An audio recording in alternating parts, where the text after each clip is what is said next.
के भी छूने को करता है दिल, पाके भी पाने को करता है दिल। आवारगी आने लगी, सांसों में खुशबू छाने लगी।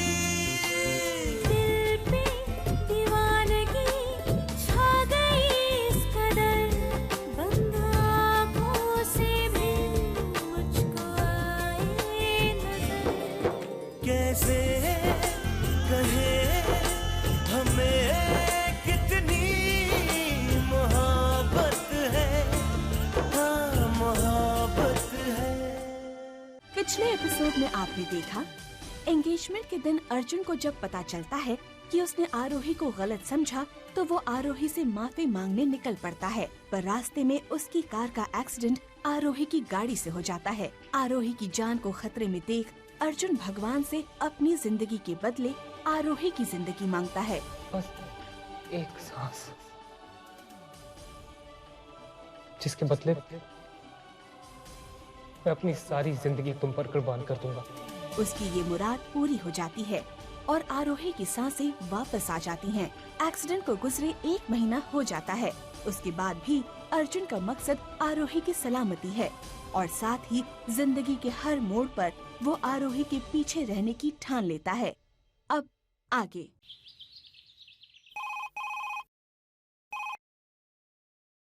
हेलो हेलो पूर्वी, पूर्वी तुम कहाँ हो? देखो मैं पागल हो गया हूँ तुम्हारा इंतजार कर करके, प्लीज प्लीज आ जाओ। आपको पता है ना मैं यहाँ बाबा के साथ हूँ, थोड़े और दिन मुझे यहाँ रहना जरूरी है। पूर्वी, पूर्वी तुम ऐसा क्यों कर रही हो? हाँ देखो तुम सिर्फ 2-3 दिन के लिए आ जाओ, फिर वापस चली जाना। देखो अगर तुम नहीं आ रही हो ना तो मैं वहां पर आ जाऊंगा। प्लीज सलीम, मेरी सिचुएशन को समझिए ना। देखिए बाबा ने अभी अभी रिकवर करना शुरू किया है, ऊपर से आरोही भी अभी तक डिस्चार्ज नहीं हुई है, तो एक मैं ही रह गई ना सबकी देखभाल करने के लिए। अरे मेरा कौन ख्याल रखेगा? अच्छा अब मुझे जाना होगा, बाबा की दवाई का वक्त हो गया है, हम बाद में बात करते हैं, ठीक है? अच्छा ठीक है। सुनो मैं क्या कह रहा था कि हेलो पूर्वी, हेलो हेलो। शायद पूर्वी को सरप्राइज देना ही होगा।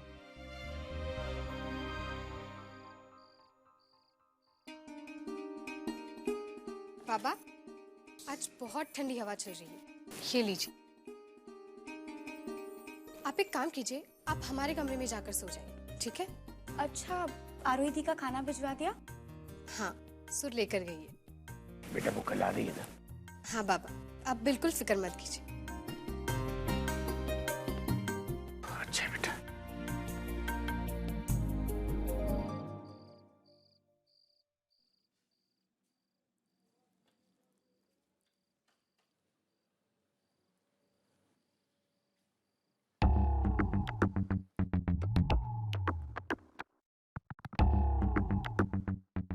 पूर्वी कहाँ होगी? ये कोई सोचने वाली बात है।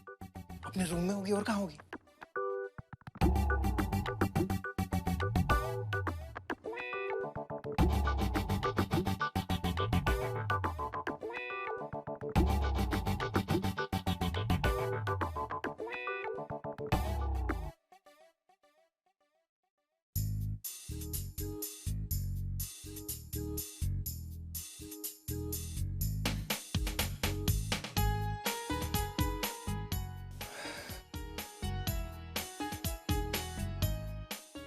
कंट्रोल नहीं हो रहा था।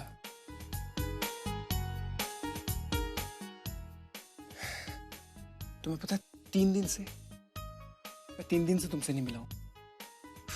रहा नहीं गया तो तुमसे मिलने के लिए चला आ गया।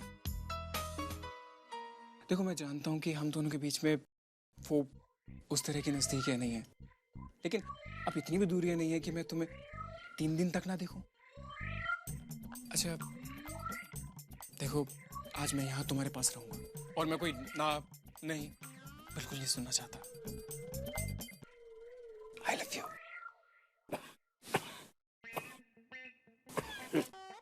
क्या हुआ? तुम्हारी तबीयत खराब है?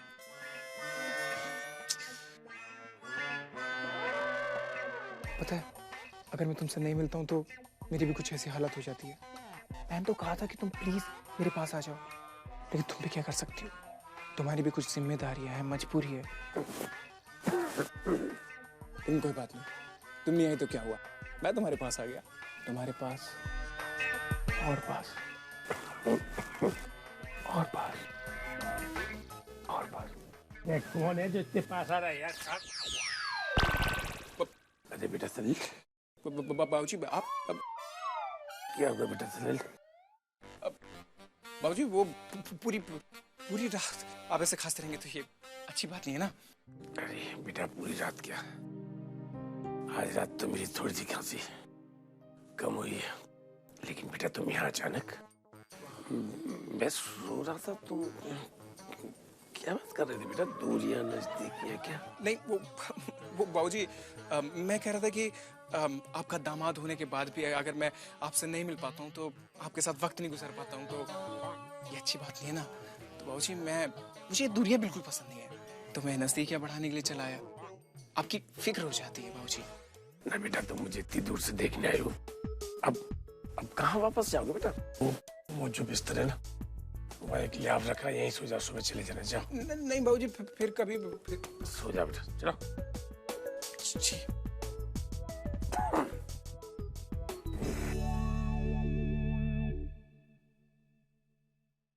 बेटा पानी वाली दो। नहीं बाबूजी, कोई जरूरत नहीं।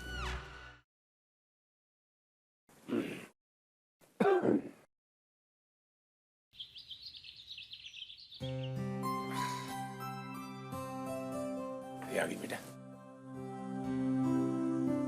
बाबा चाय।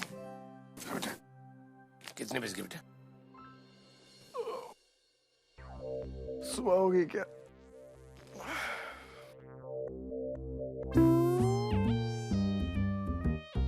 क्या हुआ बेटा?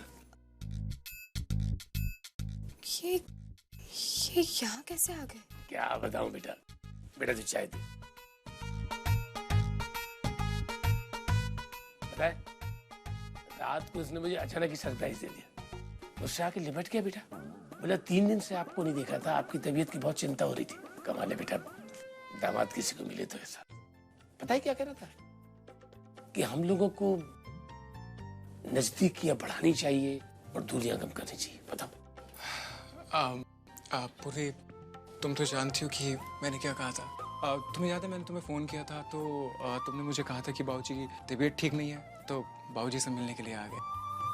वैसे जब मैं रात को आया था तुम सो रही थी और मैंने तुम्हें जगाना ठीक नहीं समझा। तो ऐसे भी मैं तो सिर्फ बाबूजी से मिलने आया था ना। बेटा ऐसे बुरे वक्त में ही अपनों के बारे में पता चलता है। बेटा इसको कुछ खिलाओ, पता नहीं रात को उसने खाना खाया भी कि नहीं खाया। आज तो वैसे भी बहुत अच्छा दिन है, आज तो हमारी आरोही भी डिस्चार्ज होकर के हॉस्पिटल से आ जाएगी। अरे बेटा वो सुर गई कि नहीं? जी बाबा। आप यहाँ पर साइन कर। अब जब तक मैं पेपर साइन करती हूँ आप प्लीज बिल दे देंगे? मैडम आपको बिल पे करने की कोई जरूरत नहीं है, उसके लिए हमें ये चेक मिल चुका है। चेक किसने दिया? उन्होंने।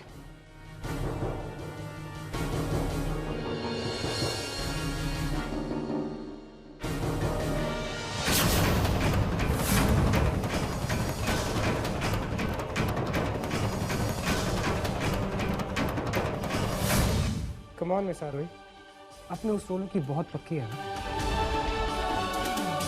तो आओ, come and throw the bloody check on my face.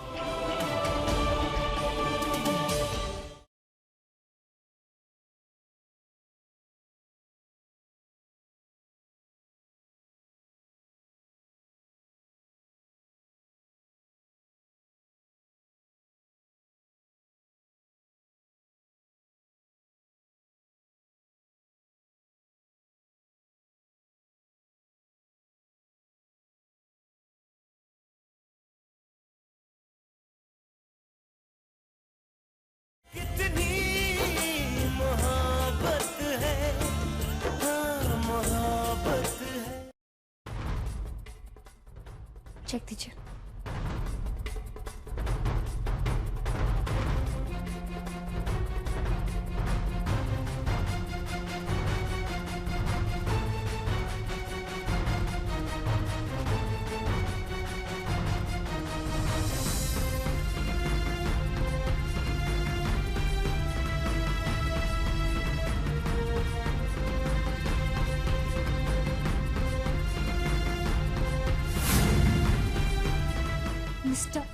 Arjun पुंज,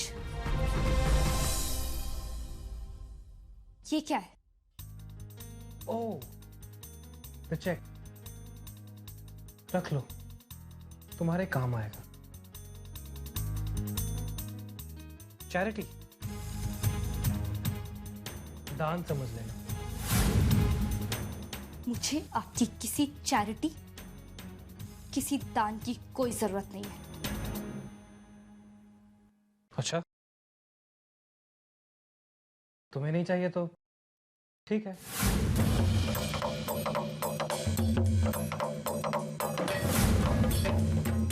हाँ, अगर तुम इतनी खुददार हो तो यहां आकर चेक वापस करो।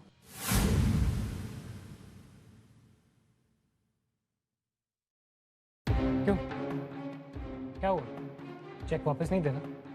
अगर तुम यहां आकर चेक वापस नहीं दे सकती तो ये मुझे चैरिटी नहीं चाहिए एंड ऑल दैट, ये सब नाटक करने बंद करो।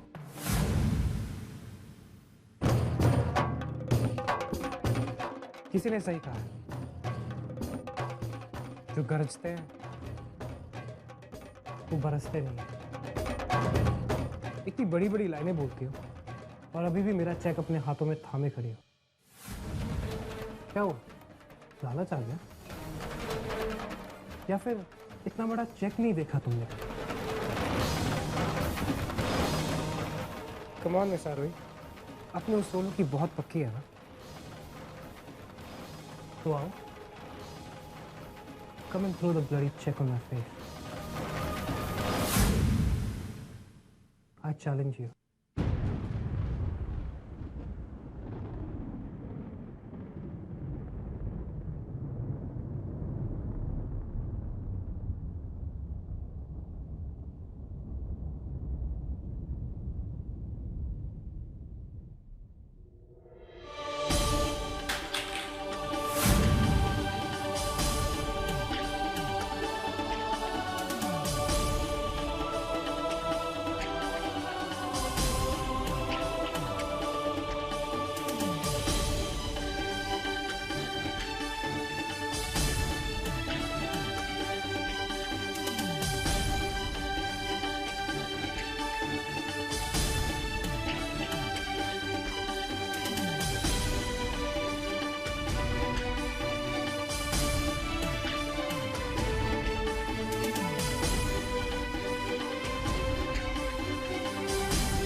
You know what, Mr. Arjun Punj?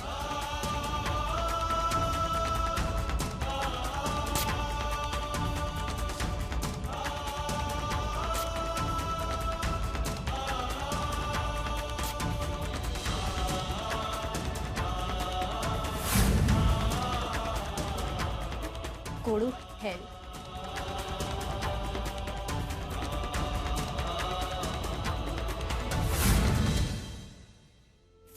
समुंदर की तरह होता है।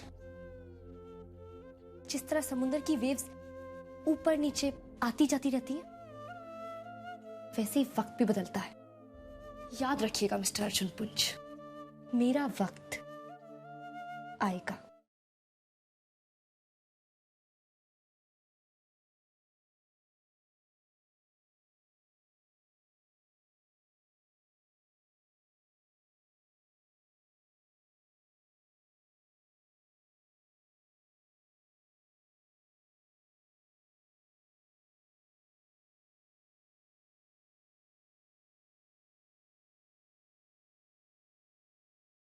कितनी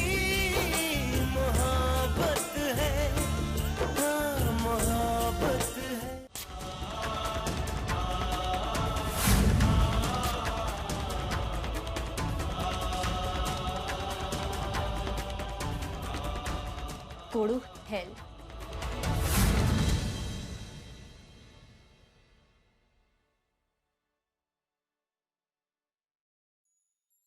आरोही, अब मैं तुम्हें कभी गिरने नहीं दूंगा। तुम्हारी हर एक कोशिश कामयाब होगी। वैसे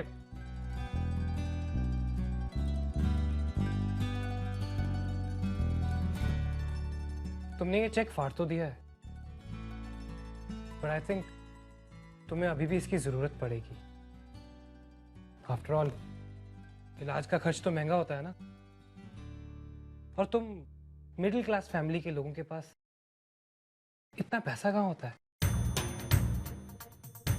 अभी भी तुम ये टुकड़े उठा सकती हो, शायद तुम्हारे काम आ जाए। मैं अपने इलाज का खर्चा खुद उठा सकती हूँ। अच्छा, क्या हुआ?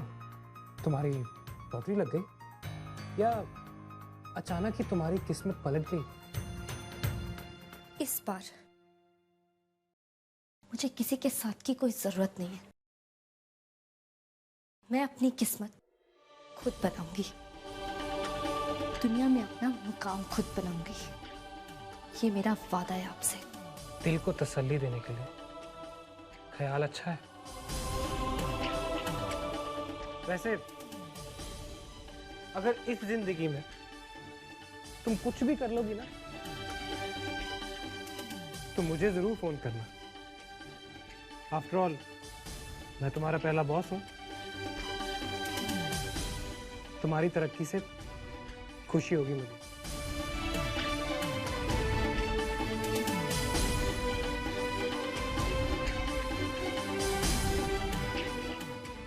आपको जरूर बताऊंगी सर। आपके इतने एहसान जो है मुझ पर,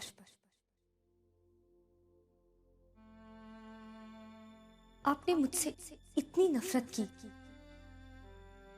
जिसकी वजह से मुझे जिंदगी के नए मायने पता चले। I am very thankful to you. आपने मुझे सिखाया कि जिंदगी क्या है। कुछ पल, उन पलों का भी क्या, वो तो चले जाते हैं। हमारे साथ रह जाती है हमारी सोच, कामयाबी हासिल करने का हमारा जुनून, हमारा ambition. Thank you so much sir. आपने मुझे इतना कुछ सिखाया और अब से मैं आपकी इसी सोच पर अमल करूंगी, कामयाब बनूंगी। हर ऊंचाई को अपने पैरों तले रोंदते हुए आगे बढ़ूंगी, जब तक मैं आपसे ऊपर ना उठ जाऊं, जब तक मैं आपको ये ना दिखा दूं कि मैं क्या कर सकती हूँ। ये जो चेक मैंने आपके मुंह पर फेंक के मारा ना, उसे याद रखिएगा। आपसे बदला लेना, इंतकाम लेना, ऐसी किसी पिटी बातें नहीं करूंगी मैं। पर एक बात जरूर कहूंगी, वक्त समुंदर की तरह होता है।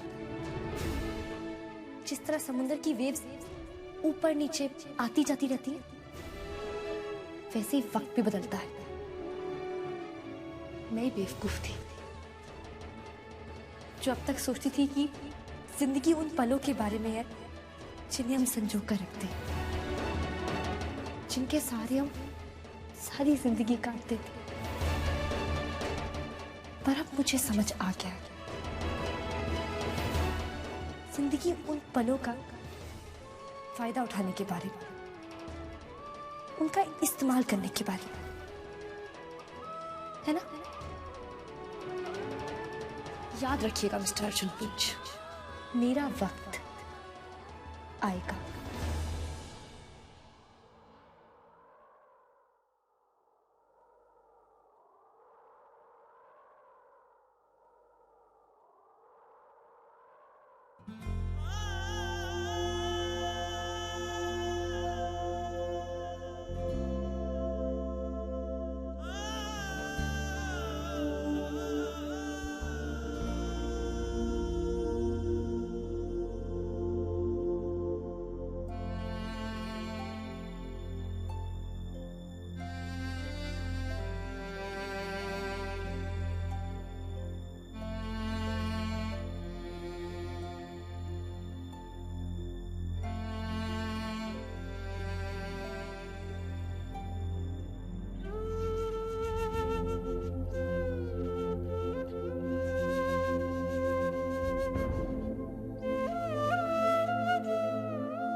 याद रखूंगा रोहित,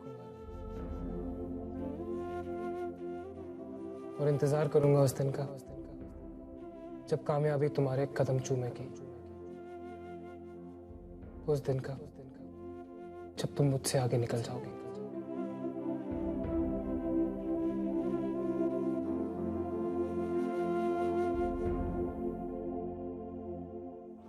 हाँ रोहित,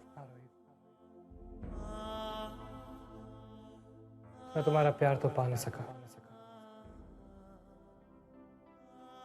मैं तुम्हारी नफरत, तुम्हारा गुस्सा सर आंखों पर।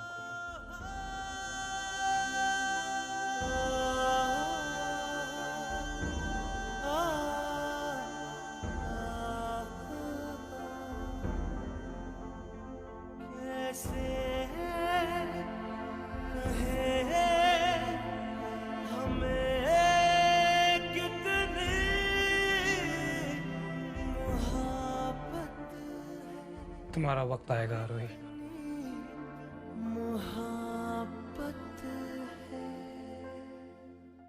ये सपनों को जीतने की कोशिश करना, उनमें जीना, ये सब मैंने छोड़ दिया। अब तो सपने देखने से भी डर लगता है। देख, तूने ही कहा था ना कि तू अपना मकसद ढूंढ रही है। यही है तेरा मकसद।